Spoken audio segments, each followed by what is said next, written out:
Hey guys, welcome back to the third and final game between Starmaster and Dice in CALLOUS Invitational 3, Round 3 lower bracket.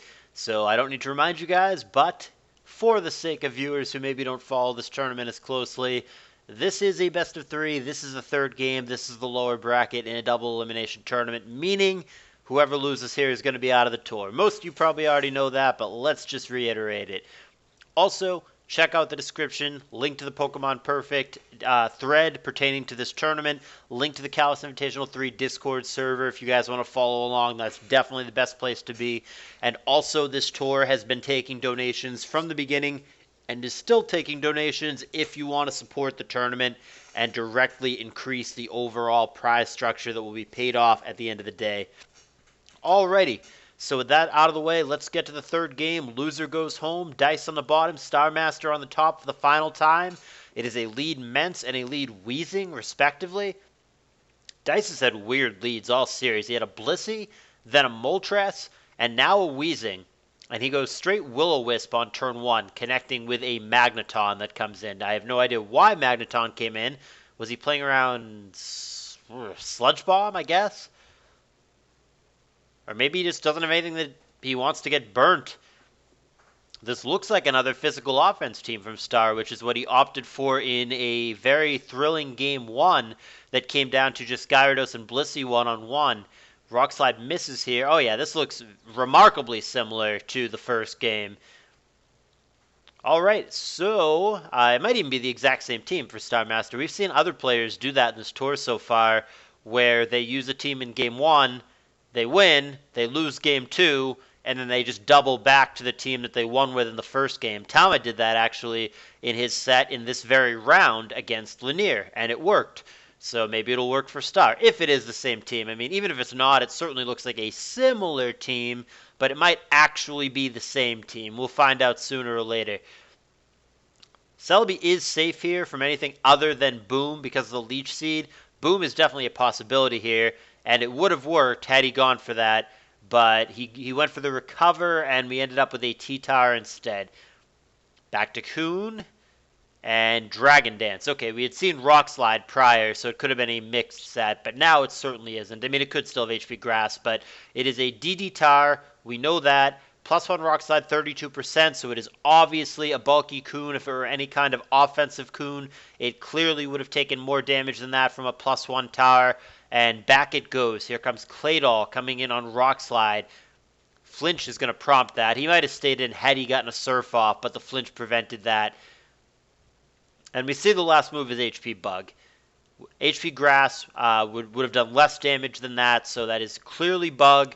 And we now know the full set. It's just a traditional D-Tar with Rock Slide, Earthquake, HP Bug. And Dice does not seem to have a great answer for that at the moment. Here's Wheezing, but, well, I mean, Will-O-Wisp is a threat, but, I mean, T-Tar doesn't have lefties, so you've got to think he's got Lum, right? So, like, even if you get Will-O-Wisp off, T-Tar's going to Lum it away, and you actually have to get Will-O-Wisp off a second time. He gets the Haze off to eliminate DD, but then DD comes back again, and the Will-O-Wisp misses, so that's actually really crappy for Dice. And like I said, even if Will-O-Wisp had connected, it basically has to connect twice because of the Lumberry that we all assume it has.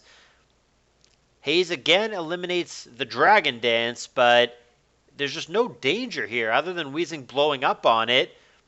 Coon comes in at this point, and Star went straight Rock Slide there. Okay, so now Star might think twice about staying in because he can't kill the Coon here without a crit. Granted, he could flinch it out, but he's going to be worried about the Surf, and indeed, he does get out of the way. So here is the Gyarados.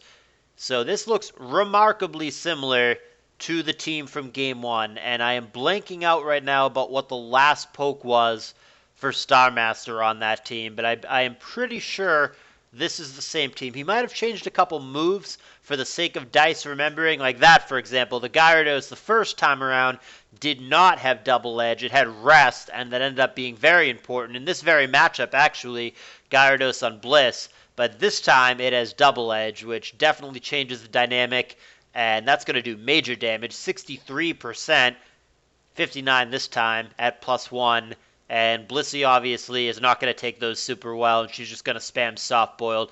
Gyarados will just knock itself out with recoil sooner rather than later. In fact, he's going to do that right now, but it's going to leave Blissey very, very low. That is the first knockout of the game, so Dice technically has the lead, but Bliss is going to be hard-pressed to come in on just about anything at this point, because just about any attack that Star is going to throw down would KO Blissey. And also, Weezing's very low as well. So we've got ourselves a 5-5, and I think Star is ahead because of how low the Blissey and the Claydol are. Now, wait, this Mence looks choice banded. Does Dice not have a flying resist? I think he's locked on HP flying here, unless he's trying to bait the Mence to stay in just to take more sand damage. That's exactly what it was. That was actually really nice by Dice. So he enticed him to stay in there by showing a non-flying resist, surprising him with Protect, and then switching out to the flying resist. So that actually caused the Mence to take 3 more turns of sand damage there. So that was actually really well done by Dice. He got very little consequence to that, and he got Lefty's back on his doll. And he got a bunch of sand damage on the Mence that it, as of right now, cannot recover. There is no Wish user unless the Mence itself had Wish, which a Choice Band set is not going to. So that was actually very subtle but very nice by Dice. That was really well played. And he's going to take the lead here by Earthquaking the Magneton. I don't know that he's actually in the lead, given the HP of several of Dice's Pokemon, but on paper, by purely Pokemon count, Dice is, or I guess now was, in the lead, but we've got ourselves a 4-4. Coon and Bliss are both low, though, from Dice, and then Celebi is very healthy, so is the Mag. Last poke still unrevealed. I don't remember what it was in the first game. I feel like if it weren't 1 a.m. right now, maybe I'd remember, but I'm just blanking on it for whatever reason. Or no, I remember. It was Steelix. That's right. I don't remember if it is again, or I don't know if it is again or not, but it definitely was Steelix the first time. It got 2 knockouts. I remember that now. All right. Memory coming back to me. If it is Steelix, that's not bad here. I don't know if that's what he needs. It's not Steelix this time, so all that is for nothing. It's a different poke. It's Metagross, previously unrevealed, and that looks fairly dangerous here, especially if it's an Agilagross, which is probably the best set that he could have here. Straight Earthquake, 23%. Coon, yeah, with a really good roll, he could kill him with a crit, I think. He's just going to rest instead, trying to do that on a Protect turn, which is not what he went for, but he does get the Meteor Mash attack raise that he's fishing for. Goes to sleep, and it is just Earthquake, which is now doing 31%. See here. Blissey coming in at this point. That is probably a bad sign. Yeah, it just goes straight down. I mean, not that it was going to do anything anyway, but if he's resorting to foddering, that cannot be good. And now he's going Magneton into a Metagross that he knows has Earthquake. So Dice is really desperate here. And I guess what he was hoping for is to be faster there and get a Thunder Wave off and just try to set up the Coon to sweep. But he's actually simply outsped from the start, from the meta. And now if it has Boom, this match is over. And it does.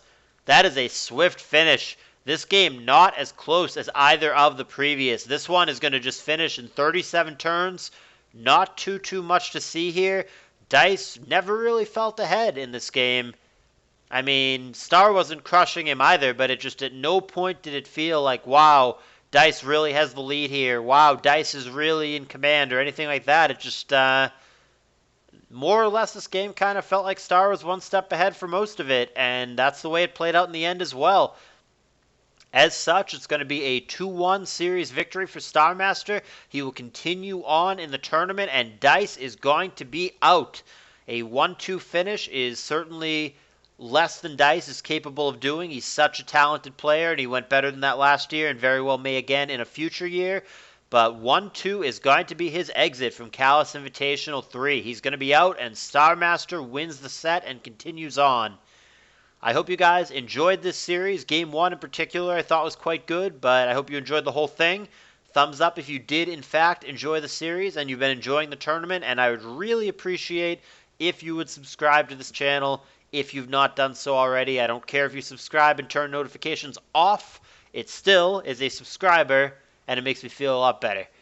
Alrighty, I will see you guys soon for more content. Thanks for watching.